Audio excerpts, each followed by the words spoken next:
വിശേഷശൂന്യവാദി പാശ്ചാത്യദേശധാരണേ ശ്രീചൈതന്യമനോഭീഷ്ടം സ്ഥാപിതം യേന ഭൂതലേ സ്വയം രൂപാ കഥാ മഹ്യം ദദാതി സ്വപദാന്തികം.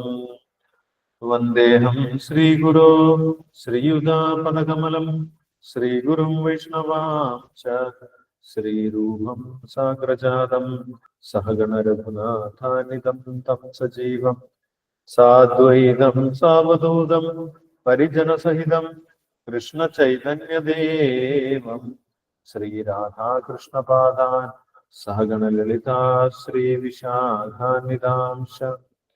ഹേ കൃഷ്ണ കരുണാ സിന്ധോ ദീനബന്ധോ ജഗത്പതേ ഗോപേശ ഗോപികാ കാന്ത രാധാകാന്ത നമോസ്തുതേ. തപ്ത കാഞ്ചന ഗൗരാംഗി രാധേ വൃന്ദാവനേശ്വരി വൃഷഭാനുസുതേ ദേവി പ്രണമാമി ഹരിപ്രിയേ. വാഞ്ചാകൽപതരുഭ്യശ്ച കൃപാ സിന്ധുഭ്യേവ ച പതിതാനാം പാവനേഭ്യോ വൈഷ്ണവേഭ്യോ നമോ നമഃ. ജയ ശ്രീ കൃഷ്ണ ചൈതന്യ പ്രഭു നിത്യാനന്ദ ശ്രീ അദ്വൈത ഗദാധര ശ്രീവാസാദി ഗൗരഭക്തവൃന്ദ. ഹരേ കൃഷ്ണ കൃഷ്ണ കൃഷ്ണ ഹരേ ഹരേ ഹരേ രാമ രാമ രാമ ഹരേ ഹരേ. ഹരേ കൃഷ്ണ. നമ്മൾ വായിക്കുന്നത് ഭഗവത്ഗീത യഥാരൂപം. ഇസ്കോൺ സ്ഥാപകാചാര്യൻ കൃഷ്ണ കൃപാമൂർത്തി എസ് സി ഭക്തിവേദാന്ത സ്വാമി ശീല പ്രഭുപാദർ വിവർത്തനവും ഭവർത്തവും നൽകിയിട്ടുള്ള ഭഗവത്ഗീത യഥാരൂപത്തിലെ 2ാമത്തെ അധ്യായം ഗീതാ വിഷയ സംഗ്രഹം. കഴിഞ്ഞ ദിവസങ്ങളിൽ നമ്മൾ ഭഗവാന്റെ ഉപദേശങ്ങൾ ആരംഭിച്ച ശ്ലോകങ്ങൾ വായിച്ചിട്ടുണ്ടായിരുന്നു. അശോച്യാനന്ദ ശോചസ്തം പ്രജ്ഞാവാദം ച ഭാഷസേ ഗദാസൂൻ അഗദാസൂൻ ച നാനുശോചന്തി പണ്ഡിത നത്വേവാഹം ജാതുനാസം നത്വം നേമേ ജനാധിപ നൈവ ന ഭവിഷ്യാമ സർവേ വയമതഃപരം ദേഹിനോസ്മിൻ യഥാ ദേഹേ കൗമാരം യൗവനം ജന തഥാ ദേഹാന്തര പ്രാപ്തിർ ധീരസ്തത്ര ന മുഹ്യതി. മന്ത്രാസ്പർശാസ്തു കൗന്ദേയ ശീതോഷ്ണ സുഖദുഃഖദ ആഗമാ പായനോ അനിത്യ ത്വാം തിദിക്ഷസ്വ ഭാരത. യം ഹിന വ്യഥയന്തേതേ പുരുഷം പുരുഷർഷഭ സമദുഃഖ സുഖം ധീരം സോ അമൃതത്വായ കൽപ്പതേ. 15ാമത്തെ ശ്ലോകം വരെ നമ്മൾ കണ്ടിട്ടുണ്ടായിരുന്നു. ഭഗവാൻ ആദ്യം തന്നെ പറഞ്ഞത് പണ്ഡിതനായിട്ടുള്ള ഒരു വ്യക്തി ഭൗതിക ശരീരത്തിനെ കുറിച്ച് ഒരിക്കലും വിലപിക്കാറില്ല എന്ന് പറഞ്ഞു. കാരണം ഒരു വ്യക്തിയും ഒരിക്കലും ഇല്ലാതാകുന്നവരല്ല, എല്ലാവരും എല്ലാ കാലത്തും നിലനിൽക്കുന്നവരാണ്. ഭഗവാനാകട്ടെ, ഭഗവാന്റെ അംശമായിട്ടുള്ള ജീവാത്മാക്കളാകട്ടെ, എല്ലാവരും, അർജുനനും ഈ ചുറ്റുപാടുമുള്ള രാജാക്കന്മാരെല്ലാവരും ഒരിക്കലും ഇല്ലാതാകുന്നില്ല. അതുകൊണ്ട് ആരെങ്കിലും മരിച്ചു പോകും എന്ന് വിചാരിച്ച് യഥാർത്ഥ പണ്ഡിതൻ ദുഃഖിക്കുന്നില്ല എന്നാണ് പറയുന്നത്. ഇത് ആത്മീയജ്ഞാനത്തിനെ കുറിച്ച് ഭഗവാൻ പറയുന്നതാണ്. ആത്മീയജ്ഞാനമുള്ള ഒരു വ്യക്തി ഒരിക്കലും മരണത്തിനെ കുറിച്ച് ദുഃഖിക്കേണ്ട ആവശ്യമില്ല. കാരണം യഥാർത്ഥത്തിൽ ഒരു വ്യക്തിയും ഇല്ലാതാകുന്നില്ല എന്നാണ് ഭഗവാൻ പറയുന്നത്. ഇല്ലാതാകുന്നത് ശരീരമാണ് എന്ന് പറഞ്ഞു. ഇല്ലാതാകുന്നത് ശരീരം മാത്രമാണ്. ദേഹിനോസ്മിൻ യഥാ ദേഹേ കൗമാരം യവനം ജര തഥാ ദേഹാന്തര പ്രാപ്തി. ജീവൻ എന്താണ് സംഭവിക്കുന്നത്? ജീവൻ ഇല്ലാതാവുകയല്ല ചെയ്യുന്നത്, ജീവന് ദേഹാന്തര പ്രാപ്തിയാണ് സംഭവിക്കുന്നത്. ജീവൻ ഒരു ശരീരത്തിൽ നിന്ന് വേറൊരു ശരീരത്തിലേക്ക് പോകുക മാത്രമാണ് ചെയ്യുന്നത്, അല്ലാതെ ഒരിക്കലും അത് ഇല്ലാതാകുന്നില്ല എന്നുള്ള കാര്യം പറഞ്ഞു. അപ്പോൾ ഇത് മനസ്സിലാക്കണമെങ്കിൽ കുറച്ച് മനസ്സിന്റെ നിയന്ത്രണം ആവശ്യമാണ്, ഇന്ദ്രിയ നിയന്ത്രണം ആവശ്യമാണ്, കുറച്ച് തപസ്യ ആവശ്യമാണ്. എന്താണ് തപസ്യ എന്ന് ഭഗവാൻ പറഞ്ഞു കൊടുത്തു. സുഖത്തിലും ദുഃഖത്തിലും ഒരേപോലെ നിൽക്കുന്നതാണ് തപസ്യ. മാത്രാസ്പർശാസ്തു കൗന്ദേയ ശീതോഷ്ണ സുഖ ദുഃഖത ആഗമാ പായനോ അനിത്യ ത്വാം തിദിക്ഷസ്വ ഭാരത. സുഖം വന്നാലും ദുഃഖം വന്നാലും ഒരേപോലെ നിൽക്കാൻ സാധിക്കുന്ന ഒരു വ്യക്തിക്ക് ഈ ജ്ഞാനം ഉൾക്കൊള്ളാൻ സാധിക്കുമെന്നാണ് പറയുന്നത്. ഈ ജ്ഞാനം ഉൾക്കൊണ്ട വ്യക്തിയാണ് ധീരൻ എന്ന് ഭഗവാൻ പറഞ്ഞിട്ടുള്ളത്. സമദുഃഖ സുഖം ധീരം സോ അമൃതത്വായ കൽപ്പതയെ. സുഖത്തിലും ദുഃഖത്തിലും ഒരേപോലെ നിൽക്കാൻ സാധിക്കുന്ന വ്യക്തിയെ ഭഗവാൻ ധീരൻ എന്ന് വിളിച്ചു. ആ ധീരന് മോക്ഷപ്രാപ്തിക്ക് അർഹതയുണ്ട് എന്നും പറഞ്ഞു. ഒരു വ്യക്തി സുഖത്തിലും ദുഃഖത്തിലും, സുഖം വരുന്ന സമയത്ത് അത് ഭഗവാന്റെ അനുഗ്രഹം കൊണ്ട് ലഭിച്ചതാണെന്നും, ദുഃഖമുണ്ടാകുന്ന സമയത്ത് അത് തന്റെ പൂർവകർമ്മ ഫലമാണെന്ന് മനസ്സിലാക്കി വേവലാതിപ്പെടാതെ, പരാതിപ്പെടാതെ ഭഗവാന്റെ ചരണങ്ങളിൽ ശരണം പ്രാപിച്ചുകൊണ്ട് നിൽക്കുകയാണെങ്കിൽ അങ്ങനെയുള്ള ഒരു വ്യക്തി മുക്തിക്ക് അർഹനാണ് എന്നാണ് പറയുന്നത്. സമദുഃഖ സുഖം ധീരം സോ അമൃതത്വായ കൽപ്പത. അങ്ങനെ ഒരു ജന്മം നമ്മൾ നിന്നു കഴിഞ്ഞാൽ പിന്നെ ആ വ്യക്തിക്ക് പുതിയൊരു ജന്മം എടുക്കേണ്ട ആവശ്യമില്ല. അമൃതത്വം, ഇനി ഒരിക്കലും മരിക്കേണ്ടാത്ത അവസ്ഥയിൽ എത്തിച്ചേരും, അല്ലെങ്കിൽ ആത്മീയ ലോകത്തിലേക്ക് തിരിച്ചു പോകും എന്നാണ് പറയുന്നത്. അപ്പോൾ ഇനി ഭഗവാൻ ആത്മാവും ശരീരവും തമ്മിലുള്ള യഥാർത്ഥ വ്യത്യാസം അടുത്ത ശ്ലോകങ്ങളിൽ വിശദീകരിക്കുന്നുണ്ട്. ഭാവാർത്ഥത്തിൽ ശ്രീല പ്രഭുപാദർ പറയുന്നുണ്ട്, അജ്ഞാനത്തിലിരിക്കുന്ന ഒരു വ്യക്തിക്ക് പൂർണ്ണമായിട്ടുമുള്ള ആത്മീയ ജ്ഞാനം പകർന്നു നൽകാൻ ആവശ്യമായിട്ടുള്ള ശ്ലോകങ്ങളാണ് ഇനി ഭഗവാൻ പറയുന്നത്. ഇത് ആത്മാവിനെ കുറിച്ചുള്ള, ആത്മാവിന്റെ ലക്ഷണങ്ങളാണ്. ആത്മാവ് എന്ന് പറയുന്നത് വേറെ ആരുമല്ല, ഞാൻ എന്ന് പറയുന്ന ആ വ്യക്തി തന്നെയാണ് ആത്മാവായിട്ടിരിക്കുന്നത്. സാധാരണഗതിയിൽ നമ്മൾ ഞാൻ എന്ന് പറയുമ്പോൾ നമ്മൾ ഈ ശരീരത്തിനെയാണ് ഉദ്ദേശിക്കുന്നത്. പക്ഷെ യഥാർത്ഥത്തിൽ മാറ്റമില്ലാത്ത ആ ഞാൻ വ്യക്തി എന്ന് പറയുന്നത് ആത്മാവ് തന്നെയാണ് എന്ന് ഇവിടെ ഭഗവാൻ വിശദീകരിക്കുന്നുണ്ട്. അപ്പോൾ ആത്മാവും ശരീരവും തമ്മിലുള്ള വ്യത്യാസങ്ങളാണ് ഇനി ഭഗവാൻ പറയുന്നത്. 16-ാമത്തെ ശ്ലോകം മുതൽ നമുക്ക് വായിക്കാം. ന അസതോ വിദ്യതേ ഭാവോ ന അഭാവോ വിദ്യതേ സതഃ ഉഭയോരപി ദൃഷ്ടോന്തസ്ത്വനയോ തത്വദർശിതി. ന അസതോ വിദ്യതേ ഭാവോ ന അഭാവോ വിദ്യതേ സതഃ ഉഭയോരപി ദൃഷ്ടോന്തസ്ത്വനയോ തത്വദർശിതി എന്നാണ് പറയുന്നത്. ആരാണ് തത്വദർശി? തത്വദർശി എന്ന് പറഞ്ഞു കഴിഞ്ഞാൽ സത്യം മനസ്സിലാക്കിയിട്ടുള്ള വ്യക്തി. തത്വം എന്ന് പറഞ്ഞു കഴിഞ്ഞാൽ സത്യം അല്ലെങ്കിൽ വാസ്തവം. സത്യം മനസ്സിലാക്കിയിട്ടുള്ള വ്യക്തി ആരാണ്? യഥാർത്ഥ സത്യം മനസ്സിലാക്കിയത് ആരാണ് എന്നാണ് ഈ ശ്ലോകത്തിൽ ഭഗവാൻ പറയുന്നത്. നമുക്ക് നോക്കാം. വിവർത്തനം ഭാവാർത്ഥത്തിലും ശ്രീല പ്രഭുപാദർ വിശദീകരിക്കുന്നുണ്ട്. വിവർത്തനം ഭാവാർത്ഥം വായിച്ചതിന് ശേഷം നമുക്ക് ഡിസ്കസ് ചെയ്യാം. 16-ാമത്തെ ശ്ലോകം വായിച്ചോളൂ. ഹരേ കൃഷ്ണ. ഹരേ കൃഷ്ണ പ്രഭുജി. ഹരേ കൃഷ്ണ.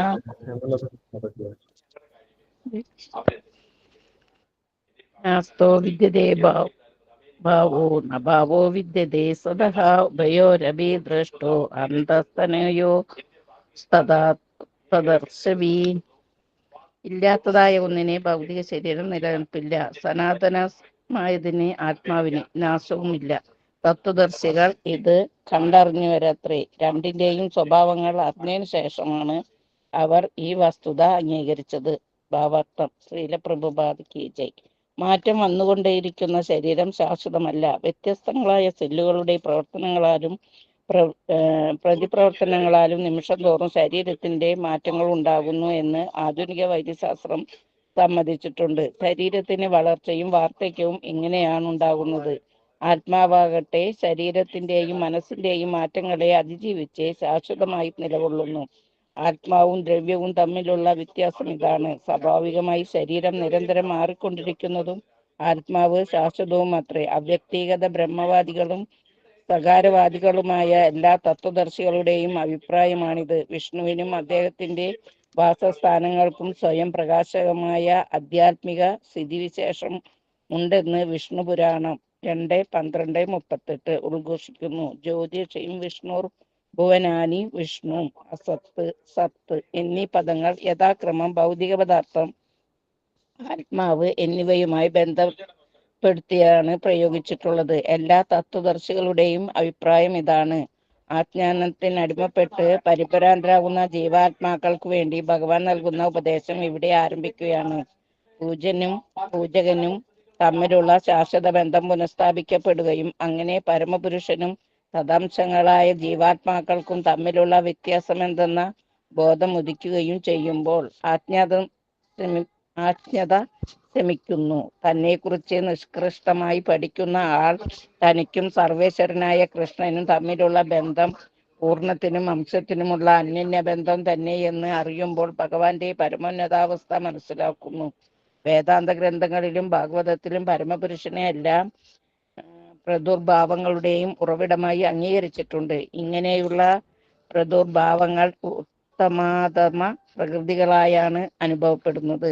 ജീവാത്മാക്കൾ ഉത്തമ പ്രകൃതിയുടേതാണെന്ന് 7-ാം അധ്യായം വ്യക്തമാക്കുന്നുണ്ട്. ശക്തിയും ശക്തിമാനും തമ്മിൽ അന്തരമില്ല. എങ്കിലും ശക്തിമാൻ ഉത്കൃഷ്ണനെന്നും ശക്തി അഥവാ പ്രകൃതി വിധേയെന്നും പറയപ്പെടുന്നു. അങ്ങനെ ജീവാത്മാക്കളെല്ലാം യജമാനെ സേവകരെന്ന പോലെ, ഗുരുവിന് ശിഷ്യരെന്ന പോലെ അജ്ഞാനത്തിന്റെ സ്വാധീന വലയത്തിലായിരിക്കുമ്പോൾ ഈ വ്യക്തമായ ജ്ഞാനം ലഭിക്കുക സാധ്യമല്ല. ജീവാത്മാക്കളുടെ അജ്ഞാനം ദൂരീകരിക്കാനും അവരെ എല്ലായ്പ്പോഴും ഉത്ബുദ്ധരാക്കാനും ആയിക്കൊണ്ട് സർവേശ്വരൻ ഭഗവത്ഗീത ഉപദേശിച്ചു. ഹരേ കൃഷ്ണ കൃഷ്ണ കൃഷ്ണ ഹരേ ഹരേ, ഹരേ രാമ രാമ രാമ ഹരേ ഹരേ. ഹരേ കൃഷ്ണ പ്രഭുജി. ഹരേ കൃഷ്ണ. ഹരേ കൃഷ്ണ. താങ്ക് യു ദേവയാനി മാതാജി. ഹരേ കൃഷ്ണ. അപ്പോൾ ഭഗവാൻ ഇവിടെ ആത്മാവിന്റെ സ്വഭാവത്തിനെ കുറിച്ചാണ് പറയുന്നത്. ആത്മാവിന്റെ സ്വഭാവത്തിനെ കുറിച്ചും പറയുന്നുണ്ട്, ശരീരത്തിന്റെ സ്വഭാവത്തിനെ കുറിച്ചും പറയുന്നുണ്ട്. രണ്ടും വ്യത്യസ്തമാണ് എന്നാണ് പറയുന്നത്.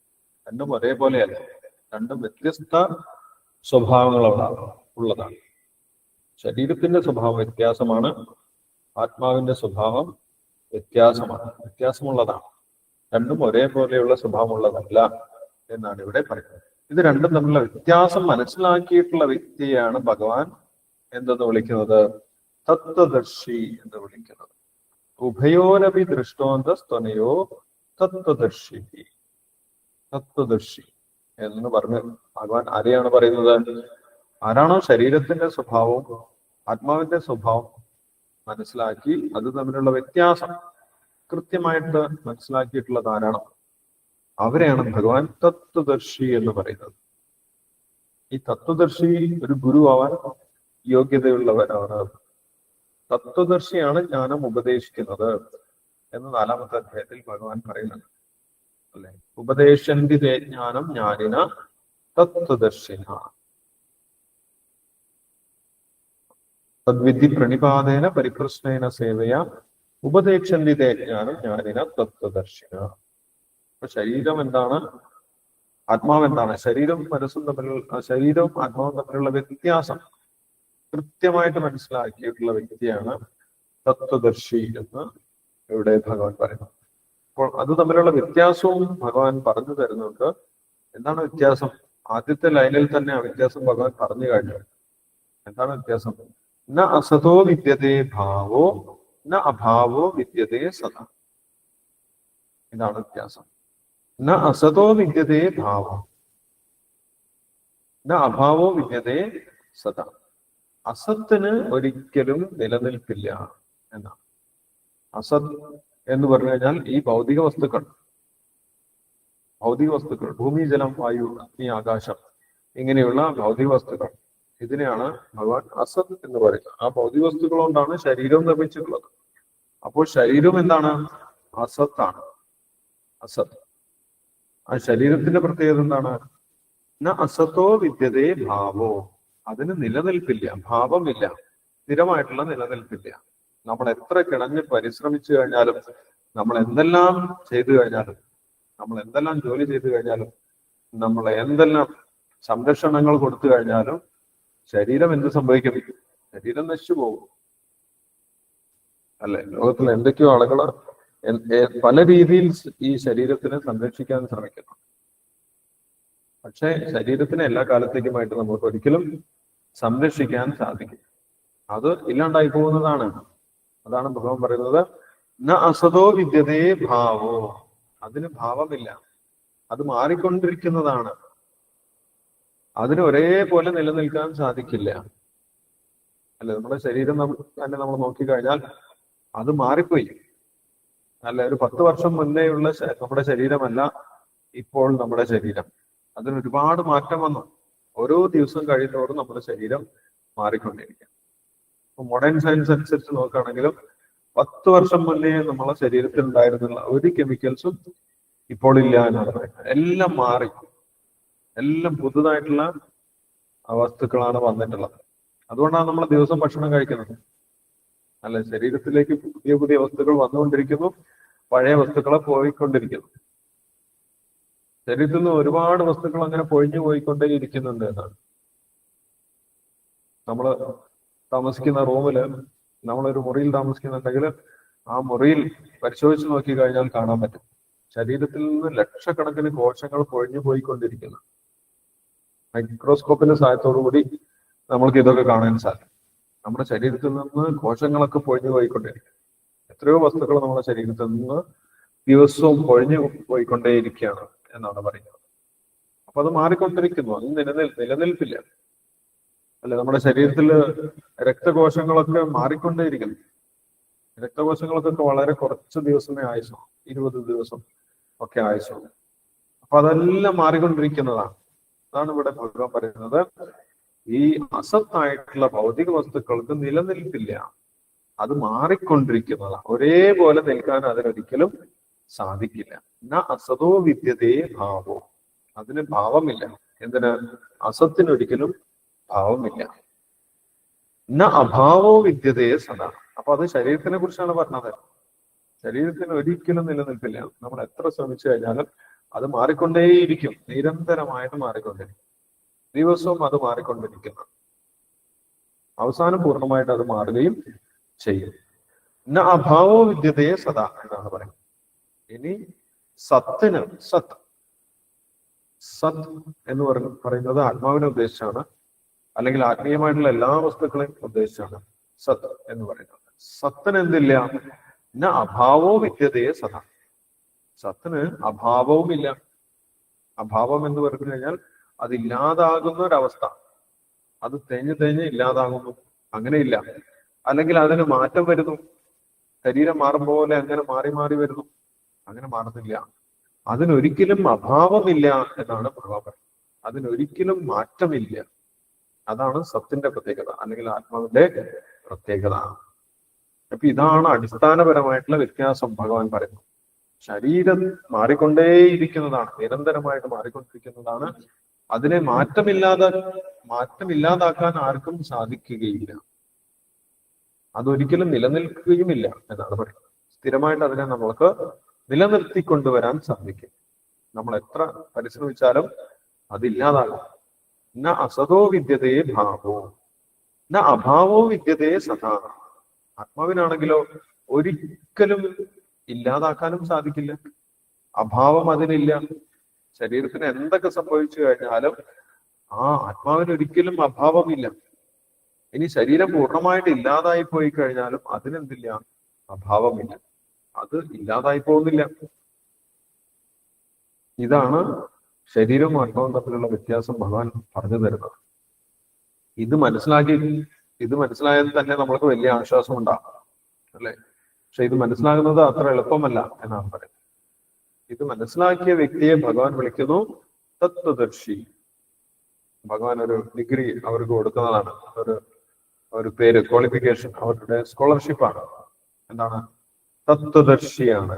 ഉഭയോരഭി ദൃഷ്ടാന്ത. ഇത് രണ്ടും തമ്മിലുള്ള വ്യത്യാസം ശരിക്കും മനസ്സിലാക്കിയ ഒരു വ്യക്തിയെ ഭഗവാൻ തത്വദർശി എന്ന് വിളിക്കും.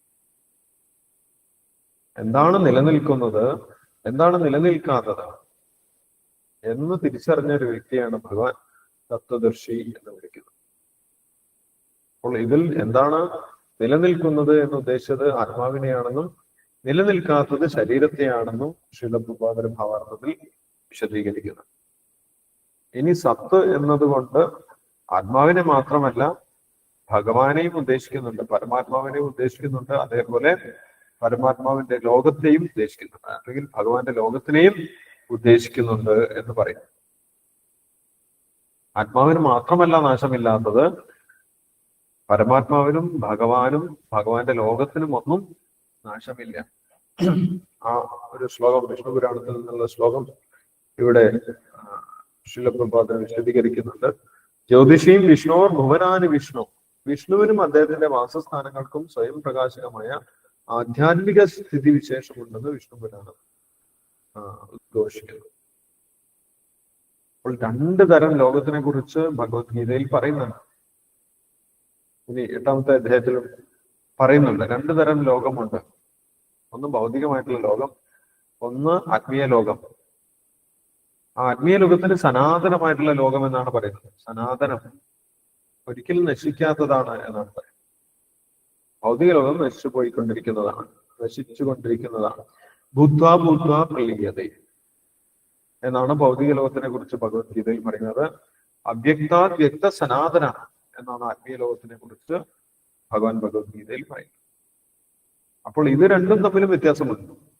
ശരീരവും ആത്മാവും തമ്മിലും വ്യത്യാസമുള്ളതുപോലെ ഭൗതിക ലോകവും ആത്മീയ ലോകവും തമ്മിൽ വ്യത്യാസമുണ്ട് എന്നാണ്.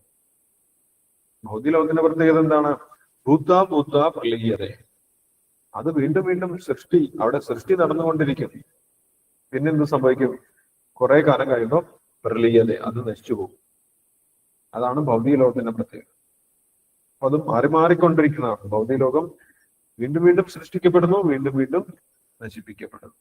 ആത്മീയ ലോകത്തിൽ ഇങ്ങനെ ഒരു പരിപാടി ഇല്ല. അവിടെ സൃഷ്ടി നടത്തേണ്ട ആവശ്യമില്ല. കാരണം എന്താണ്? അവിടെ ഒരിക്കലും നാശമില്ല, അവിടെ ഒരിക്കലും പ്രളയമില്ല. പ്രളയമില്ലാത്ത സ്ഥലമാണ്, അല്ലെങ്കിൽ നാശമില്ലാത്ത സ്ഥലമാണ് വിഷ്ണു ലോകം, അല്ലെങ്കിൽ വൈകുണ്ഠ ലോകം എന്നാണ് ഇവിടെ വിഷ്ണു പുരാണത്തിൽ നിന്ന് ശിലപ്രഭാതർ ഉദ്ധരിച്ചിട്ടുള്ളത്. അതിനൊരിക്കലും നാശമില്ല. അപ്പൊ ഇതും തത്വദർശി അറിഞ്ഞിരിക്കണം. ശരീരത്തിന് നാശമുണ്ട്, ആത്മാവിന് നാശമില്ല എന്ന് മനസ്സിലാക്കണം. അതുപോലെ ഭൗതിക ലോകത്തിന് നാശമുണ്ട്, ആത്മീയ ലോകത്തിന് നാശമില്ല. ഇത് മനസ്സിലാക്കിയിട്ടുള്ള വ്യക്തിയാണ് തത്വദർശി എന്ന് പറയും. ഇതാണ് അജ്ഞാനം. എന്താണ് അജ്ഞാനം? ഇത് രണ്ടും തിരിച്ചറിയാൻ സാധിക്കാത്തതാണ് അജ്ഞാനം എന്ന് ഭഗവാൻ പറയും. ഇത് തമ്മിലുള്ള വ്യത്യാസം മനസ്സിലാക്കാൻ സാധിക്കാത്തതാണ് അജ്ഞാനം. എന്താണ് നിലനിൽക്കാത്തത്, എന്താണ് നിലനിൽക്കുന്നത് എന്ന് തിരിച്ചറിയാൻ സാധിക്കാത്തതാണ് അജ്ഞാനം എന്ന് പറയും. മാത്രമല്ല ജീവാത്മാവും പരമാത്മാവും തമ്മിലുള്ള വ്യത്യാസം മനസ്സിലാക്കാൻ സാധിക്കാത്തതും അജ്ഞാനമാണെന്ന് ഭാരതത്തിൽ ശിലപ്രഭാതർ വിശദീകരിക്കുന്നുണ്ട്. ജീവാത്മാവും പരമാത്മാവും തമ്മിലുള്ള ബന്ധവുമുണ്ട്, അത് തമ്മിലുള്ള വ്യത്യാസമുണ്ട്. ഇത് തിരിച്ചറിയുന്ന സമയത്ത് ജ്ഞാനമുണ്ടാകുമെന്നാണ് പറയുന്നത്. സാധാരണഗതിയിൽ എല്ലാവരും പറയും എന്താണ്, എല്ലാം ഒന്ന് തന്നെയാണ്, എല്ലാം ഒന്നാണ്. ഈശ്വരനാണെങ്കിലും നമ്മളാണെങ്കിലും പ്രകൃതിയാണെങ്കിലും എല്ലാം ഒന്നാണ്, എല്ലാം ബ്രഹ്മം, സർവം ഫലിതം ബ്രഹ്മം എന്ന് പറഞ്ഞിട്ട് അവരങ്ങോട്ട് തീർക്കും. എല്ലാം ഒന്നാണെന്ന് പറയും. പക്ഷേ എല്ലാം ഒന്നാണെങ്കിലും ഓരോന്നിനും വ്യത്യാസമുണ്ട്. അത് വിവേചിച്ചറിയാൻ സാധിക്കും. അപ്പോഴാണ് അജ്ഞാനം ഇല്ലാതാകുന്നത് എന്ന് പറയും. അപ്പോൾ എന്താണ് വ്യത്യാസം? എന്താണ് വ്യത്യാസം എന്ന് അടുത്ത ശ്ലോകത്തിൽ പറയുന്നുണ്ട്. അടുത്ത ശ്ലോകത്തിന്റെ ഭാവാർത്ഥത്തിൽ ശിലപ്രഭാതർ വിശദീകരിക്കുന്നുണ്ട്. ജീവാത്മാവും പരമാത്മാവും തമ്മിലുള്ള വ്യത്യാസം എന്താണ്? ഈ ശ്ലോകത്തിൽ പറഞ്ഞത് ശരീരവും ജീവാത്മാവും തമ്മിലുള്ള വ്യത്യാസം എന്താണ് എന്നാണ്. അതേപോലെ ജീവാത്മാവും പരമാത്മാവും എന്താണ് വ്യത്യാസം എന്ന് അടുത്ത ഭാവാർത്ഥത്തിൽ പറയുന്നുണ്ട്. അപ്പോൾ നമുക്ക് ആ ശ്ലോകം കൂടി വായിക്കാം. ഈ ശ്ലോകത്തിൽ എന്തെങ്കിലും സംശയം ഉണ്ടെങ്കിൽ നമുക്ക് ഇപ്പൊ തന്നെ ഡിസ്കസ് ചെയ്യാം. കാരണം നമ്മൾ പുതിയ നമ്മൾ ആത്മീയമായിട്ടുള്ള ആത്മാവിനെ കുറിച്ചുള്ള കാര്യമാണ്. അപ്പോൾ നമ്മൾ എപ്പോഴും ചിന്തിക്കാത്ത കാര്യങ്ങളാണ്. നമുക്ക് സംശയം ഉണ്ടാകും. ഈ ഒരു ശ്ലോകത്തിൽ 16ാമത്തെ ശ്ലോകം, ന അസതോ വിദ്യതേ ഭാവോ നാഭാവോ വിദ്യതേ സദാ ഉഭയോരപി ദൃഷ്ടാന്തസ്ത്വനയോ തത്വദർശി. ഇതിൽ ആരാണ് തത്വദർശി എന്നാണ് ഭഗവാൻ പറഞ്ഞിട്ടുള്ളത്? അത് മനസ്സിലായോ? ആരെയാണ് ഭഗവാൻ തത്വദർശി എന്ന് പറഞ്ഞിട്ടുള്ളത്? അത് മനസ്സിലായോ? ആത്മാവിന്റെയും ശരീരത്തിന്റെയും വ്യത്യാസം മനസ്സിലാക്കുന്നവർ, സ്വഭാവത്തിന്റെ വ്യത്യാസം മനസ്സിലാക്കുന്നവർ. വ്യത്യാസം മനസ്സിലാക്കുന്നവരെന്ന് പറഞ്ഞു. എന്ത് വ്യത്യാസമാണെന്നും ഭഗവാൻ പറഞ്ഞിട്ടുണ്ട്. ഭൗതികമായത് ശരീരത്തിൽ നശിക്കുന്നതും ആത്മീയമായത് നശിക്കാത്തതുമാണ്. ആ ഒരു തത്വം മനസ്സിലാക്കുന്നവർ തത്വദർശി. യെസ്, തത്വദർശി. വളരെ കറക്റ്റാണ്. യെസ്, ഭൗതികമായിട്ടുള്ള ഒരു വസ്തുവും നിലനിർത്താൻ നമ്മൾക്ക് സാധിക്കില്ല. ഭൗതികമായിട്ടുള്ള ഒരു വസ്തുവിനും നിലനിൽപ്പില്ല. നമ്മൾ എത്ര പരിശ്രമിച്ചാലും അതിന് ഭാവമില്ല. അസതോ വിദ്യതേ ഭാവോ, അതിന് നിലനിൽപ്പില്ല. അങ്ങനെയാണ് അതിനെ സൃഷ്ടിച്ചിട്ടുള്ളത്. പക്ഷെ നമ്മൾ കിടന്ന് പരിശ്രമിക്കുകയാണ്. എന്തിനു വേണ്ടിയിട്ടാണ്? അതിനെ നിലനിർത്താൻ വേണ്ടി, അല്ലെ? അതിന് ആ കണക്കിന് എത്രയാണോ സമയം വെച്ചിട്ടുള്ളത്, അത്ര സമയം അത് നിലനിൽക്കുള്ളൂ. അപ്പൊ നമ്മുടെ എല്ലാ ഉത്കണ്ഠയും ഇതാണ് എന്നാണ് ഭാഗവതം പറയുന്നത്. അസദ്ഗ്രഹ, നിലനിൽപ്പില്ലാത്തതിനെ നിലനിർത്താൻ വേണ്ടി നമ്മൾ ഉത്കണ്ഠപ്പെട്ടുകൊണ്ടിരിക്കുകയാണ് എന്നാണ് പറയുന്നത്. അതിന് യഥാർത്ഥത്തിൽ നിലനിൽപ്പില്ല എന്നറിഞ്ഞു കഴിഞ്ഞാൽ പിന്നെ ടെൻഷനില്ല. അതിന് നിലനിൽപ്പില്ല, പിന്നെ നമ്മൾ അതിന് വേണ്ടി പരിശ്രമിച്ചുകൊണ്ട് പ്രയോജനമില്ല. അത് എന്തായാലും നിലനിൽപ്പില്ല. മാത്രമല്ല, ആത്മാവിന് ഒരിക്കലും നാശവുമില്ല. പിന്നെ അതിനെക്കുറിച്ച് വിഷമിക്കേണ്ട ആവശ്യമില്ല, അല്ലെ? നമ്മൾ പരിശ്രമിച്ചാലും ഇല്ലെങ്കിലും ആത്മാവിന് ഒരിക്കലും നാശമില്ല. ആത്മാവിനെ ഒരിക്കലും ആർക്കും നശിപ്പിക്കാൻ സാധിക്കുകയില്ല എന്നാണ് അടുത്ത ശ്ലോകത്തിൽ പറയുന്നത്. ആർക്കും ആത്മാവിനെ ഒന്നും ചെയ്യാൻ സാധിക്കില്ല എന്നാണ് പറയുന്നത്. പ്രഭുജി, ഒരു സംശയം ചോദിച്ചോട്ടെ. ഇപ്പൊ നമ്മള്, ഹരേ കൃഷ്ണ, ഗീത മാതാജി പറഞ്ഞു. നമ്മളിപ്പം ഞാൻ ഗീതയാണ് എന്നുള്ളൊരു ആ ഒരു ബോധം ഈ ഒരു ശരീരത്തിലൂടെ എനിക്കുണ്ട്. പക്ഷെ ഹലോ, പക്ഷെ നമ്മൾ ഈ ശരീരം വിട്ടു കഴിയുമ്പോൾ ആ ആത്മാവ് ആണ് നമ്മള് എന്ന് നമ്മൾ തിരിച്ചറിയുന്നില്ലല്ലോ. നമ്മൾക്ക് ഇപ്പോൾ ഉള്ള ബോധം തന്നെയാണ് നമ്മൾക്ക് എല്ലാ സമയത്തും ഉണ്ടാവുക. നമ്മുടെ ബോധം എന്ന് പറയുന്നത് നമ്മുടെ അനുഭവങ്ങളാണ്, അല്ലെ? നമ്മുടെ അനുഭവങ്ങളാണ് നമ്മുടെ ബോധമായിട്ട് നിലനിൽക്കുന്നത്. ഇപ്പൊ നമ്മുടെ ശരീരത്തിൽ പ്രവേശിച്ചതുകൊണ്ട് ശാരീരികമായിട്ടുള്ള ബോധം ആണ് വന്നത്. ഗീത എന്നുള്ള പേര് ശരീരത്തിൽ വന്നതുകൊണ്ട് നമ്മൾക്ക് കിട്ടിയതാണ്. ശരീരത്തിൽ കിട്ടിയതിന് ശേഷമാണ് അങ്ങനെ ഒരു പേര് കിട്ടിയത്, അല്ല? പേരിടൽ ചടങ്ങിൽ ആ സമയത്താണ് നമ്മൾക്ക് പേര് കിട്ടുന്നത്. അതിന്റെ മുന്നേ നമ്മളുണ്ടായിരുന്നു. അതിന്റെ മുന്നേ നമ്മളുണ്ട്, ജീവനായിട്ടുണ്ട്, ചെറിയ കുട്ടിയായിട്ടുണ്ട്, അല്ലെങ്കിൽ ഗർഭാവസ്ഥയിലുണ്ട്, അതിന്റെ മുന്നേയും ഉണ്ട്. അപ്പോഴൊക്കെ നമ്മളുണ്ട്. പക്ഷെ ഈ ശരീരത്തിനകത്ത് വന്നതുകൊണ്ട് നമ്മൾക്ക് ഇങ്ങനെ ഒരു പേര് വന്നിട്ടുള്ളതാണ്. അല്ല, അപ്പൊ ഈ ശരീരത്തിൽ നിന്ന് വിട്ട് കഴിയുമ്പോൾ നമുക്ക് ആ അവസ്ഥയില് നമ്മളെ തിരിച്ചറിയാൻ പറ്റുമോ? ആത്മാവിന് ശരീരത്തിൽ നിന്ന് വിട്ടാലും നമ്മളുടെ അനുഭവങ്ങൾക്ക് യാതൊരു മാറ്റവും വരുന്നില്ല. ഇപ്പം പ്രാചീന പരീക്ഷത്ത് നാരദ മഹർഷിയോട് ചോദിച്ചത് അതാണ്, അല്ലെ? എങ്ങനെ മനസ്സിലാക്കാൻ സാധിക്കും ഈ ശരീരം വിട്ടാലും അടുത്ത ശരീരത്തിലേക്ക് പോകുമ്പോൾ ഈ അനുഭവങ്ങളൊക്കെ എങ്ങനെയാണ് കൊണ്ടുപോകുന്നത്? അപ്പോൾ നാരദ മഹർഷി പറഞ്ഞു, അനുഭവങ്ങൾക്കൊന്നും ഒരു മാറ്റവും സംഭവിക്കുന്നില്ല. അനുഭവങ്ങളൊക്കെ അതേപടി നമ്മുടെ ഉള്ളിൽ തന്നെ ഉണ്ടാവും. നമ്മൾക്ക് അത് അറിയാനും സാധിക്കും. എല്ലാ അനുഭവങ്ങളും ഉണ്ടാവും, നമ്മൾക്ക് ബോധവും ഉണ്ടാവും. കാരണം എന്താണ്?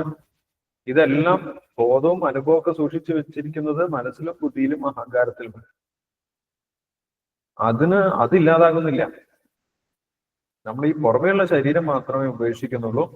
മനസ്സും ബുദ്ധിയും അഹങ്കാരവും, ഭൗതികമായിട്ടുള്ള മനസ്സും ബുദ്ധി അഹങ്കാരവും ഈ ജീവന്റെ കൂടെ തന്നെ ഉണ്ടാവും. അതുകൊണ്ട് നമ്മൾക്ക് അപ്പോഴും ഭൗതികമായിട്ടുള്ള ആഗ്രഹങ്ങൾ ഉണ്ടാവും. നേരത്തെ ആഗ്രഹിച്ചതുപോലെ തന്നെ ആഗ്രഹങ്ങൾ തുടർച്ചയായിട്ടുണ്ടാവും. നേരത്തെയുള്ള അനുഭവങ്ങളൊക്കെ നമ്മുടെ മനസ്സിൽ ഓർമ്മയായിട്ടുണ്ടാവും. അതെല്ലാം ഓർമ്മയായിട്ടുണ്ടാവും. നമ്മൾക്ക് നമ്മുടെ ബന്ധുക്കളൊക്കെ കണ്ടു കഴിഞ്ഞാലും മനസ്സിലാവും. കാരണം നമുക്ക് സൂക്ഷ്മമായിട്ടുള്ള ഇന്ദ്രിയങ്ങളുണ്ട്. ആ സൂക്ഷ്മമായിട്ടുള്ള ഇന്ദ്രിയങ്ങളിലൂടെ നമുക്ക് എല്ലാം കാണാനും അറിയാനും ഒക്കെ സാധിക്കും. അപ്പൊ ഒരു മാറ്റം യഥാർത്ഥത്തിൽ സംഭവിക്കുന്നത്. നമ്മൾക്ക് പ്രവർത്തിക്കാൻ സാധിക്കുകയില്ല എന്നുള്ളതാണ് മാറ്റം സംഭവിക്കുന്നത്. നമുക്ക് ഭൗതികമായിട്ട് പ്രവർത്തനങ്ങളൊന്നും ഭൗതിക ലോകത്ത് പ്രവർത്തിക്കാൻ സാധിക്കില്ല. ആത്മാവിന് ഭൗതിക ലോകത്തിൽ പ്രവർത്തിക്കണമെങ്കിൽ ഭൗതിക ശരീരം വേണം. പക്ഷേ മനസ്സും ബുദ്ധിയും അഹങ്കാരവും ഉള്ളതുകൊണ്ട് നമ്മൾക്ക് ചിന്തിക്കാനും നമ്മൾക്ക് ബോധപൂർവം ഈ കാര്യങ്ങൾ തിരിച്ചറിയാനും ഞാൻ എന്നുള്ള ബോധം ഒക്കെ നമ്മൾക്ക് അപ്പോഴും ഉണ്ടാകും. ഭൗതികമായിട്ടുള്ള മനസ്സും ബുദ്ധിയും അഹങ്കാരമുള്ളതാണ്. പക്ഷെ ആഗ്രഹത്തിനനുസരിച്ച് പ്രവർത്തിക്കണമെങ്കിൽ, നമുക്ക് എന്തെങ്കിലും ചെയ്യണമെങ്കിൽ, ഈ ഭൗതിക വസ്തുക്കളെ എടുത്ത് അങ്ങോട്ടും ഇങ്ങോട്ടും ഒക്കെ വെക്കണമെങ്കിൽ അല്ലെങ്കിൽ നമ്മൾക്ക് സംസാരിക്കണമെങ്കിൽ നമുക്ക് ഈ ഭൗതിക ഇന്ദ്രിയങ്ങൾ തന്നെ വേണം. ഭൗതിക ലോകത്ത് പ്രവർത്തിക്കണമെങ്കിൽ ഭൗതിക ഇന്ദ്രിയം വേണം. ആത്മീയ ലോകത്തിൽ പ്രവർത്തിക്കണമെങ്കിൽ ആത്മീയമായിട്ടുള്ള ശരീരം വേണം. അതേപോലെ ഭൗതിക ലോകത്തിൽ പ്രവർത്തിക്കണമെങ്കിൽ ഭൗതികമായിട്ടുള്ള ഇന്ദ്രിയങ്ങൾ വേണം. അതില്ലാത്തത് കൊണ്ട് നമ്മൾക്ക് പ്രവർത്തിക്കാൻ സാധിക്കില്ല.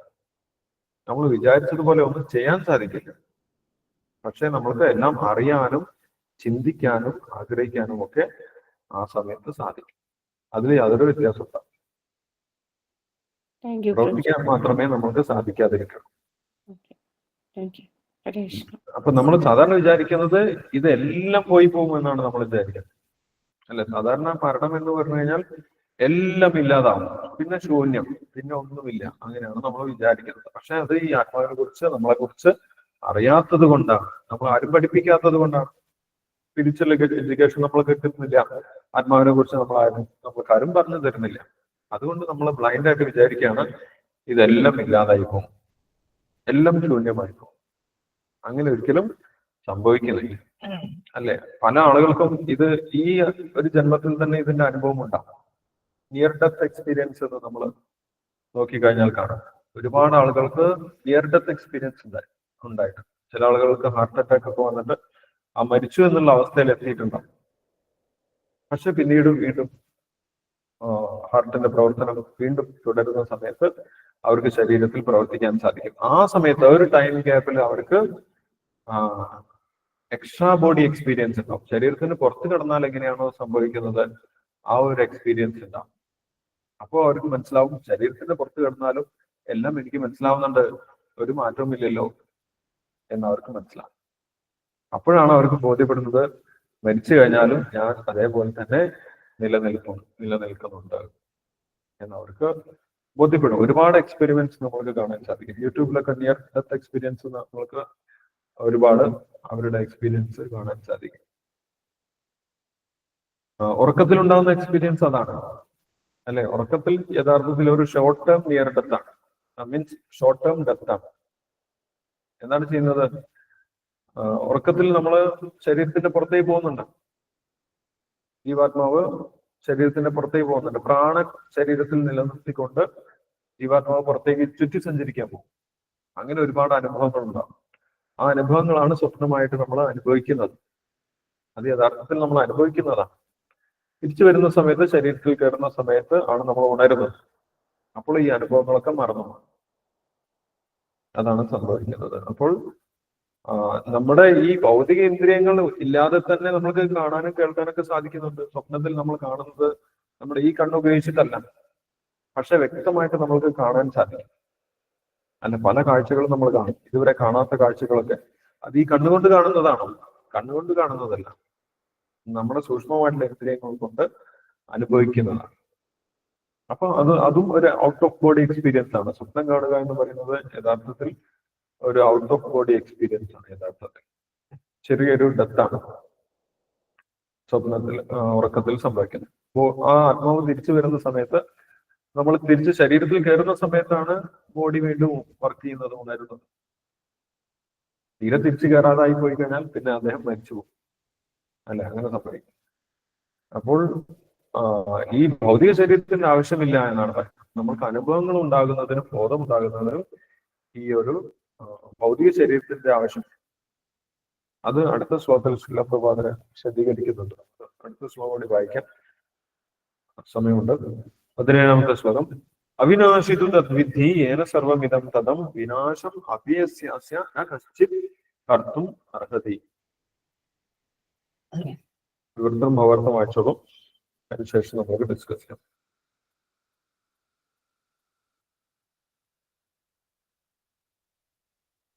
ഹരേ കൃഷ്ണ. പ്രഭുജി വായിക്കട്ടെ. യെസ്, ഗീത മനോജ് വായിച്ചു. ഓം നമോ ഭഗവതേ വാസുദേവായ. അവിനാശിതു തദ്വിധീയേന സർവമിദം തതം വിനാശമവ്യയസ്യാസ്യ ന കശ്ചിത് കർത്തുമർഹതി. ശരീരത്തിലെങ്ങും വ്യാപിച്ചിരിക്കുന്ന ആ സത്തയ്ക്ക് നാശമില്ലെന്ന് നീ അറിയുക. ആ അനശ്വരനായ ആത്മാവിനെ നശിപ്പിക്കാൻ ആർക്കും സാധിക്കുകയില്ല. ഭാവാർത്ഥം ഭക്തിവേദാനന്ദ സ്വാമി പ്രഭുപാദ ജി. ശരീരത്തിലെങ്ങും വ്യാപൃതനായിട്ടുള്ള ആത്മാവിന്റെ യഥാർത്ഥ സ്വഭാവത്തെ വർണ്ണിക്കുന്നതാണ് ഈ ശ്ലോകം. ശരീരത്തിലെങ്ങും വ്യാപിച്ചിരിക്കുന്നത് എന്തെന്ന് ഏതൊരാൾക്കും അറിയാം. ബോധം അഥവാ പ്രജ്ഞയാണത്. ദേഹത്തിന്റെ ഒരു ഭാഗത്തോ എല്ലായിടത്തുമോ ഉള്ള വേദനകളെയോ സുഖാനുഭൂതികളെയോ പറ്റി എല്ലാവരും ബോധവാന്മാരാണ്. ബോധത്തിന്റെ വ്യാപ്തി ഒരാളുടെ ശരീരത്തിൽ ഒതുങ്ങി നിൽക്കുന്നു. ഒരാളുടെ ശരീരത്തിൽ ഏശുന്ന വേദനയോ സുഖമോ മറ്റൊരാൾക്ക് അനുഭവപ്പെടുന്നില്ല. അതുകൊണ്ട് ഓരോ ശരീരവും ഓരോ ജീവാത്മാവിന്റെ മൂർത്തിമത് ഭാവമാണ്. ആ ആത്മാവിന്റെ സാന്നിധ്യത്തിന് തെളിവാണ് ദേഹത്തിൽ കുടികൊള്ളുന്ന വ്യക്തിപരമായ അവബോധം. ഒരു മുടിനാരിഴയുടെ തുമ്പിന്റെ 10,000-ൽ-1 മാത്രമേ ജീവാത്മാവിന് വലിപ്പമുള്ളൂ എന്ന് പറയപ്പെട്ടിട്ടുണ്ട്. ശ്വേതാശ്വതരോപനിഷത്ത് 5.9 ഇത് വ്യക്തമാക്കുന്നു. ബാലാകൃശതഭാഗസ്യ തഥാ കൽപ്പിതസ്യ ച ഭാഗോ ജീവ സ വിജ്ഞേയ സ ചാനന്ദ്യായ കൽപ്പതേ. തലനാരിന്റെ അറ്റം 10,000 വിഭജിച്ചാൽ എത്ര വലിപ്പം വരുമോ അത്രമാത്രമാണ് ജീവാത്മാവിന്റെ വലിപ്പം. അതുപോലെ കേശാഗ്ര ശതഭാഗസ്യ ശതാംശാദ്യശാത്മക ജീവ സൂക്ഷ്മ സ്വരൂപയം സംഖ്യാതീതോ ഹി ഗണ. മുടിയുടെ തുമ്പിന്റെ 10,000-ൽ-1 മാത്രം വലിപ്പമുള്ള കണക്കറ്റ ജീവാത്മകണങ്ങളുണ്ട്. ഭൗതിക കണങ്ങളെക്കാൾ ചെറുതായ ജീവാത്മാവ് ആത്മീയ കണമാണ്. അവ നിരവധിയുണ്ട് താനും.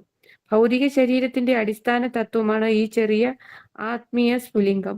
ഔഷധത്തിന്റെ വീര്യം ശരീരത്തിൽ വ്യാപിക്കുന്നത് പോലെ ഈ ആത്മീയ സ്ഫുലിംഗത്തിന്റെ പ്രഭാവം ശരീരത്തിൽ എല്ലായിടത്തും എത്തിച്ചേരുന്നു.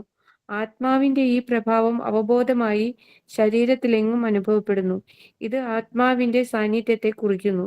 ബോധം നഷ്ടപ്പെട്ട ശരീരം ശവമാണെന്നും ഭൗതികമായ ഏതു പരിചരണത്തിനും അതിൽ ബോധം ഉണർത്താനാവില്ലെന്നും ഏതൊരു പാമരനും അറിയാം. അതുകൊണ്ട് ഭൗതിക പദാർത്ഥങ്ങളുടെ ഏതെങ്കിലും അളവിലുള്ള സമ്മിശ്രണത്തിൽ നിന്നല്ല പ്രജ്ഞയുടെ ഉദ്ഭവം. അത് ആത്മാവിന്റെ സമ്പർക്കത്തിൽ നിന്നാണ് വരുന്നത്. 3.19 അണുമാത്രമായ ആത്മാവിന്റെ പരിണാമം മുണ്ടകോപനിഷത്തിൽ കുറച്ചുകൂടി വ്യക്തമാക്കുന്നു. ഏഷോ അണുരാത്മാ ചേതസാ വേദിതവ്യോ യസ്മിൻ പ്രാണ പഞ്ചഥാ സംവിവേശ പ്രാണൈശ്ചിത്തം സർവമോദം പ്രജാനാം യസ്മിൻ വിശുദ്ധേ വിഭവത്യേഷ ആത്മാ.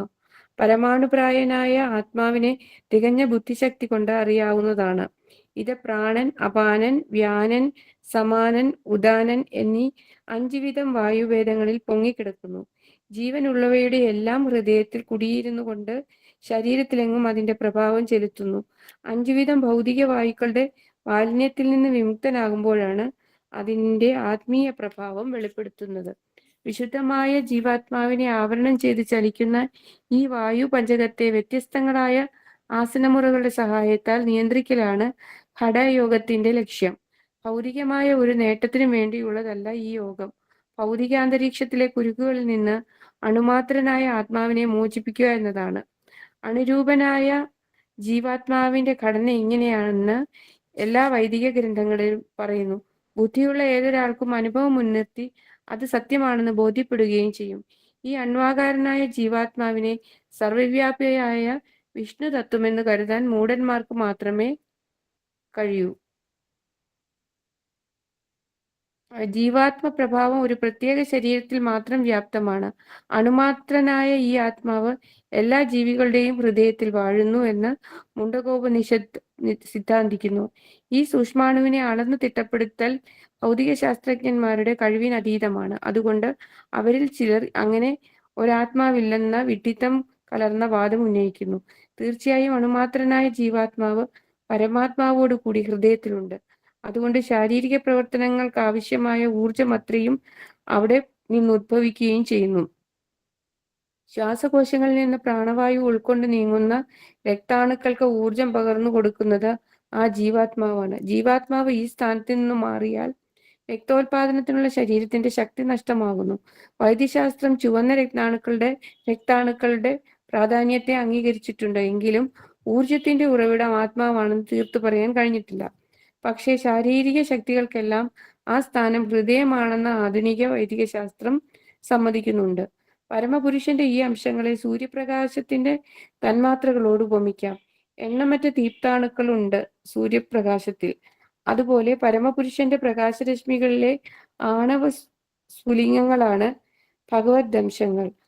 പ്രഭ അഥവാ ഉത്തമ ശക്തി എന്ന പേരിൽ ഇതറിയപ്പെടുന്നു. അതുകൊണ്ട് വൈദിക വിജ്ഞാനം, ആധുനിക ശാസ്ത്രം ഇവയിൽ ഏത് അംഗീകരിച്ചാലും ആത്മാവിന്റെ സാന്നിധ്യം ശരീരത്തിലില്ല എന്ന് പറയാൻ സാധ്യമല്ല. പരമദിവ്യോത്തമ പുരുഷൻ സ്വയം തന്നെ ഭഗവത്ഗീതയിലൂടെ ആത്മാവിന്റെ ശാസ്ത്രം വ്യക്തമായി വിവരിച്ചിട്ടുണ്ട്. ഹരേ കൃഷ്ണ പ്രഭുജി. ഹരേ കൃഷ്ണ. താങ്ക് യു ഗീത മാതാജി. ഹരേ കൃഷ്ണ. അപ്പോൾ ഭഗവാൻ ആത്മാവിന്റെ സ്വഭാവം കൂടുതൽ കൂടുതൽ വ്യക്തമാക്കുകയാണ്. ഇവിടെ പറയുന്നത് ആ ആത്മാവിനെ ഒരിക്കലും ആർക്കും നശിപ്പിക്കാൻ സാധിക്കുകയില്ല എന്നാണ്. അപ്പോൾ അതുകൊണ്ട് ആത്മാവിനെ കുറിച്ച് ചിന്തിച്ച് ഒരിക്കലും വിഷമിക്കേണ്ട ആവശ്യമില്ല എന്നാണ്. ഒരു വ്യക്തിക്കും ഒരു ഭൗതിക ശക്തിക്കും ആർക്കും ഒന്നും ഈ ആത്മാവിനെ ഒന്നും ചെയ്യാൻ സാധിക്കുകയില്ല എന്നാണ് പറയുന്നത്. അവിനാശിതു തദ്വിദ്ധി.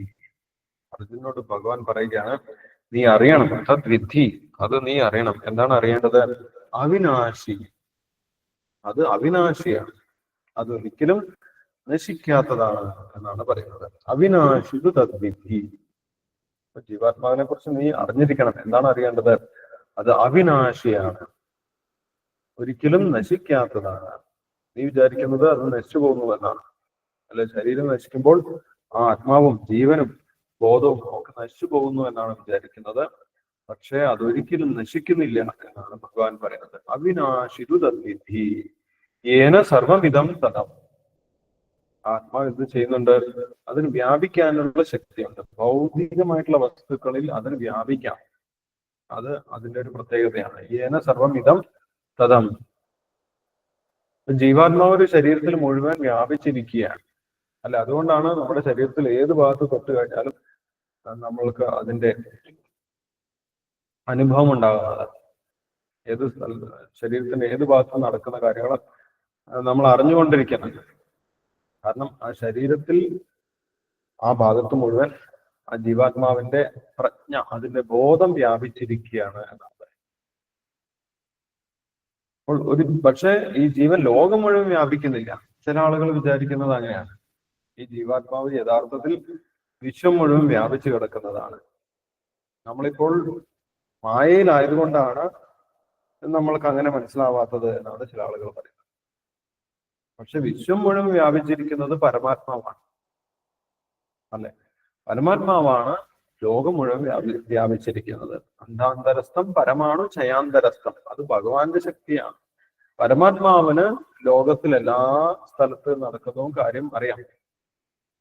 നമ്മുടെ ശരീരത്തിൽ നടക്കുന്ന കാര്യം നമ്മൾക്ക് അറിയാൻ സാധിക്കുന്നത് പോലെ ലോകത്തിലെ എല്ലാ ഭാഗത്തും എല്ലാ പ്രപഞ്ചത്തിലും ഭഗവാൻ പരമാത്മ രൂപത്തിൽ വ്യാപിച്ചിരിക്കുന്നത് കൊണ്ട് ഭഗവാന് എല്ലാ സ്ഥലത്തും നടക്കുന്ന കാര്യം അറിയാം. അപ്പൊ എല്ലായിടത്തും വ്യാപിച്ചിരിക്കുന്നത് ആരാണ്? പരമാത്മാവാണ്. നമ്മൾ എല്ലായിടത്തും വ്യാപിച്ചിട്ടില്ല. അതുകൊണ്ടാണ് മറ്റൊരാളുടെ ശരീരത്തിൽ എന്തെങ്കിലും സംഭവിക്കുന്നത് നമ്മൾക്ക് മനസ്സിലാക്കാൻ സാധിക്കും. അല്ലെ, മറ്റൊരാൾക്ക് വലിയ വേദന, തലവേദന അനുഭവിച്ചുകൊണ്ടിരിക്കുന്നു. നമ്മൾക്ക് തലവേദനയുണ്ടോ? നമ്മൾക്ക് തലവേദനയില്ല. അത് ആ വ്യക്തിക്കാണ് തലവേദന. കാരണം എന്താണ്? ഒരു ജീവാത്മാവ് ഒരു പ്രത്യേക പരിധിയിൽ മാത്രമേ വ്യാപിച്ചിരിക്കുന്നുള്ളൂ. ഈ ഒരു ജീവാത്മാവ്, നമ്മുടെ ജീവാത്മാവ് ഈ ഒരു ശരീരത്തിൽ മാത്രമേ വ്യാപിച്ചിട്ടുള്ളൂ. അതുകൊണ്ടാണ് നമുക്ക് മറ്റുള്ളവരുടെ അനുഭവങ്ങൾ മനസ്സിലാക്കാൻ സാധിക്കുക. അവർ പറയുമ്പോഴാണ് മനസ്സിലാവുന്നത്, ഓ, എനിക്ക് വല്ലാത്ത വയറുവേദന, എനിക്ക് തീരെ സുഖമില്ല എന്നൊക്കെ അവർ പറയേണ്ടി വരികയാണ്. നമ്മൾ എല്ലാ സ്ഥലത്തും വ്യാപിച്ചിട്ടുണ്ടെങ്കിൽ നമ്മൾക്ക് ആ അനുഭവം ഉണ്ടാകും. മറ്റൊരാൾക്ക് വയറുവേദന ഉണ്ടാകുമ്പോൾ നമ്മൾക്ക് വയറുവേദന, അല്ലെ, അല്ലെങ്കിൽ വേറെന്തെങ്കിലും അനുഭവം ഉണ്ടാകുമ്പോൾ അത് നമ്മൾക്കുണ്ടാകും. പക്ഷെ അങ്ങനെ സംഭവിക്കുന്നില്ല. നമ്മൾക്ക് നമ്മുടെ ശരീരത്തിലാണ് അനുഭവങ്ങളാണ് മനസ്സിലാക്കാൻ സാധിക്കുക. അതിന്റെ കാരണം ജീവാത്മാവ് ലിമിറ്റഡ് ആണ് എന്നുള്ളതാണ്. ജീവാത്മാവിന്റെ സൈസ് വളരെ കുറവാണ്. ആ സൈസിനെ കുറിച്ച്, ആ ജീവാത്മാവിന്റെ വലുപ്പത്തിനെ കുറിച്ച് ഇവിടെ ശ്രീല പ്രഭുപാദൻ വിശദീകരിക്കുന്നുണ്ട്. ശാസ്ത്രങ്ങളിൽ ജീവാത്മാവിന്റെ വലുപ്പത്തിനെ കുറിച്ച് പറയുന്നുണ്ട്. കേശാഗ്ര ശതഭാഗസ്യ ശതാംശ സാധ്യ ഷാത്മക ജീവ സൂക്ഷ്മ സ്വരൂപോയം സംഖ്യാതീരോഹി ചിത്കണ എന്നാണ് പറയുന്നത്. ബാലാഗ്ര ശതഭാഗസ്യ ശതധാ കൽപ്പിതസ്യ ച പാലാഗ്ര എന്നാണ് പറയുന്നത്. ഒരു മുടിയുടെ അറ്റം വളരെ ചെറിയ മൈക്രോൺസേ ഉണ്ടാവും. നമ്മൾക്ക് ചിലപ്പം അറ്റം കാണാൻ പോലും പറ്റിയെന്ന് വരില്ല. അറ്റം എന്ന് പറയുന്ന ചെറിയൊരു ഡോട്ട്, വളരെ മൈക്രോൺ സൈസ് അതിനുണ്ടാവുള്ളൂ. അതിനെ 100 വിഭജിക്കണം, 100 ഡോട്ടായിട്ട് വിഭജിക്കണം. ആ ഒരു ഡോട്ടിനെ എടുത്തിട്ട് വീണ്ടും 100 ഡോട്ടായിട്ട് വീണ്ടും വിഭജിക്കണം. അങ്ങനെ കിട്ടുന്ന ഒരു സൈസ്, അത്രയും സൂക്ഷ്മമാണ് ജീവാത്മാവ് എന്നാണ് പറയുന്നത്. അപ്പൊ ജീവാത്മാവ് അപരിമേയമല്ല, ലോകം മുഴുവൻ വ്യാപിച്ചിരിക്കുന്നതല്ല ജീവാത്മാവ്. ജീവാത്മാവ് എന്ന് പറഞ്ഞു കഴിഞ്ഞാൽ വളരെ സൂക്ഷ്മമാണ് എന്നാണ് പറയുന്നത്. ജീവ സൂക്ഷ്മ സ്വരൂപോയം, ജീവന്റെ സ്വരൂപം എന്താണ്? അത് വളരെ സൂക്ഷ്മമാണ്, വളരെ ചെറുതാണ്. ഇത്രയും വലിയ ശരീരത്തിനെ നിയന്ത്രിക്കുന്നത് സൂക്ഷ്മമായിട്ടുള്ള ഒരു ജീവാത്മാവാണ്. ഒരു ആനയുടെ ശരീരത്തിലാണെങ്കിലും ജീവാത്മാവിന്റെ വലുപ്പം സെയിം ആണ്. ഒരു വലിയ തിമിംഗലം, ലോകത്തിലെ ഏറ്റവും വലിയ ജീവി തിമിംഗലം, അതിന്റെ ശരീരത്തിലാണെങ്കിലും ജീവാത്മാവിന്റെ സൈസ് സെയിം ആണ്. എല്ലാ ശരീരത്തിന്റെ സൈസ് വ്യത്യാസം ഉണ്ടാകും. ഒരുപാട് തരത്തിലുള്ള സൈസിലുള്ള ശരീരം നമ്മൾ കാണുന്നുണ്ട്. മൈക്രോ ഓർഗാനിസം, ചെറിയ ചെറിയ സൂക്ഷ്മ ജീവികള്, അതിനേക്കാൾ വലിയ ജീവികള് അല്ലെ, പിന്നെ വലിയ വലിയ മരങ്ങള്, പടർന്ന് പന്തലിക്കുന്ന വലിയ ഏക്കർ കണക്കിന് സ്ഥലത്ത് വ്യാപിക്കുന്ന വൃക്ഷങ്ങള്, വലിയ ആൽമരം, വടവൃക്ഷം. ഇതിലാണെങ്കിലും ആത്മാവിന്റെ വലുപ്പം എത്രയേ ഉള്ളൂ? ഇത്ര തന്നെയുള്ളൂ. ആത്മാവിന്റെ വലുപ്പത്തിൽ ഒരിക്കലും മാറ്റം വരുന്നില്ല. അതാണ് ഇവിടെ പറയുന്നത്, വിനാശം അവ്യയസ്യാസ്യ. അവ്യയമാണ്. അവ്യയം എന്ന് പറഞ്ഞു കഴിഞ്ഞാൽ മാറ്റം വരാത്തത് എന്നാണ്. മാറ്റം വരാത്തതിനെയാണ് അവ്യയം എന്ന് പറയുന്നത്. എത്ര കാലം കഴിഞ്ഞാലും, ശരീരം എത്ര വളർന്നാലും ഈ ജീവാത്മാവിന് വളർച്ചയില്ല. ജീവാത്മാവ് അതേപോലെ തന്നെ അവ്യയമായിട്ട് മാറ്റമില്ലാതെ നിൽക്കുന്നതാണ് എന്നാണ് പറയുന്നത്. മാറ്റം വരുന്നത് ശരീരത്തിന് മാത്രമാണ്. ശരീരമാണ് വളരുന്നത്, ജീവാത്മാവ് വളരുന്നില്ല, അവ്യയമാണ്. വിനാശം അവ്യയസ്യാസ്യ ന കശ്ചിത് കർത്തും അർഹതി. അവ്യയമായിട്ടുള്ള ജീവാത്മാവിന് വിനാശം ഒരിക്കലും ഇല്ല എന്നാണ്. വിനാശം ന കശ്ചിത് കർത്തും അർഹതി. അതിനെ നശിപ്പിക്കാൻ, വിനാശം ചെയ്യാൻ, ഇല്ലാതാക്കാൻ ആർക്കാണ് സാധിക്കുന്നത്? ആർക്കും സാധിക്കുകയില്ല. ന കശ്ചിത് കർത്തും. എത്ര വലിയ ബോംബിട്ട് കഴിഞ്ഞാലും, ആറ്റം ബോംബിട്ട് കഴിഞ്ഞാലും ആ ജീവാത്മാവ് ഒരിക്കലും നശിക്കുന്നില്ല. എത്ര തീയിൽ കൊണ്ട് ഇട്ടാലും, എത്ര ചൂട് വന്നു കഴിഞ്ഞാലും, അല്ലെങ്കിൽ ഏതെങ്കിലും ആയുധങ്ങൾ കൊണ്ട് നശിപ്പിച്ചാലും, അതിനെ കീറി മുറിച്ചാലും ഒന്നും ഒരിക്കലും ആ ജീവാത്മാവിനെ തൊടാൻ സാധിക്കില്ല എന്നാണ്. ജീവാത്മാവിനെ ആർക്കും ഒരിക്കലും ഒന്നും ചെയ്യാൻ സാധിക്കില്ല. അതുമാത്രമല്ല, അതിന് മാറ്റവും വരുന്നില്ല. നമ്മൾ ഓരോ സമയത്തും ഓരോ തരത്തിലുള്ള ശരീരം കാണുന്നുണ്ട്. ചെറുപ്പകാലത്ത് നല്ല ആരോഗ്യമുള്ള ശരീരം, യൗവനയുക്തമായിട്ടുള്ള ശരീരം. പിന്നെ വളർന്നു വലുതാവുന്ന സമയത്ത് അതിനെ ചുറ്റിച്ചുള്ളിച്ച് ജരാനരകളൊക്കെ ബാധിക്കും. അപ്പോൾ നമ്മൾക്ക് വലിയ സങ്കടം തോന്നും, ശരീരത്തിന് മാറ്റം വന്നു അല്ലെ, അതിന് അസുഖങ്ങളൊക്കെ വരാൻ തുടങ്ങി, ആരോഗ്യമില്ല, ആരോഗ്യമൊക്കെ നശിച്ചു, എഴുന്നേറ്റ് നടക്കാൻ സാധിക്കുന്നില്ല, വലിയ ബുദ്ധിമുട്ടാണ്, ശരീരത്തിന് വലിയ മാറ്റങ്ങളൊക്കെ സംഭവിച്ചു. പക്ഷേ അതിനകത്തുള്ള ജീവാത്മാവിന് ഒരു പ്രശ്നവുമില്ല, ഒരു മാറ്റവും സംഭവിക്കുന്നില്ല എന്നുള്ളതാണ്. പണ്ട് എങ്ങനെയുള്ള ജീവാത്മാവാണോ ഉണ്ടായിരുന്നത്, ചെറുപ്പത്തിൽ ആരോഗ്യവാനായിട്ട് ഇരിക്കുന്ന സമയത്ത് എത്ര വലുപ്പമുള്ള ജീവാത്മാവാണോ, ഏതുപോലെ എത്ര ആരോഗ്യത്തിൽ ഇരിക്കുന്ന ജീവാത്മാവാണോ, അതേപോലെ തന്നെയാണ് പ്രായമായി ചുക്കിച്ചുളിഞ്ഞ ഒരു വ്യക്തിയുടെ ശരീരത്തിൽ ഇരിക്കുന്ന ജീവാത്മാവ്. അതിനൊരു മാറ്റവുമില്ല എന്നാണ് പറഞ്ഞത്. അവ്യയമാണ്. മാത്രമല്ല, വേറെ ആരെങ്കിലും വിചാരിച്ചാലും അതിനെ നശിപ്പിക്കാനും സാധിക്കില്ല പറയും അല്ലെ. ശത്രുക്കളൊക്കെ പല രീതിയിൽ കൊല്ലാൻ ശ്രമിക്കാറുണ്ട്, പല രീതിയിൽ കൊല്ലും അല്ലെ. ആയുധങ്ങൾ ഉപയോഗിച്ച് കൊല്ലും, ബോംബിട്ട് നശിപ്പിക്കും, ഇങ്ങനെ വിഷം കൊടുത്ത് കൊല്ലും, ഇങ്ങനെ പല രീതിയിൽ കൊല്ലും.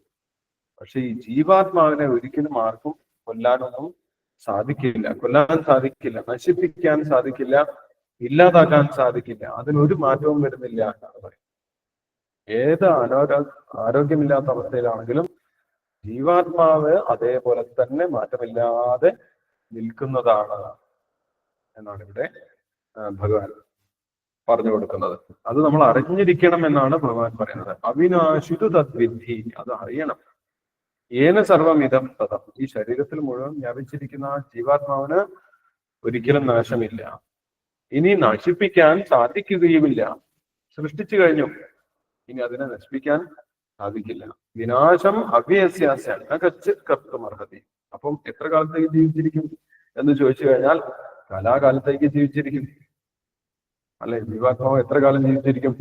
ഇനി കാലാകാലത്തേക്കുള്ളതാണ്, അതൊരിക്കലും നശിക്കുന്നില്ല എന്നാണ് ഭഗവാൻ പറയുന്നത്. അപ്പൊ ഈ ജീവന്റെ ലക്ഷണം എങ്ങനെയാണ് മനസ്സിലാക്കുന്നത്? ശരീരത്തിൽ ജീവനുണ്ടോ എന്ന് എങ്ങനെയാണ് മനസ്സിലാക്കുന്നത്? അത് ബോധം കൊണ്ടാണ് മനസ്സിലാക്കുന്നത്. ശരീരം പ്രവർത്തിക്കും, അതിന് ബോധമുണ്ടാകും. അങ്ങനെ നമുക്ക് മനസ്സിലാകും അതിനകത്ത് ജീവനുണ്ട്. അപ്പൊ ഈ ജീവനിൽ നിന്നാണ് ബോധം വന്നത് എന്നെങ്ങനെയാണ് മനസ്സിലാക്കാൻ സാധിക്കുന്നത്?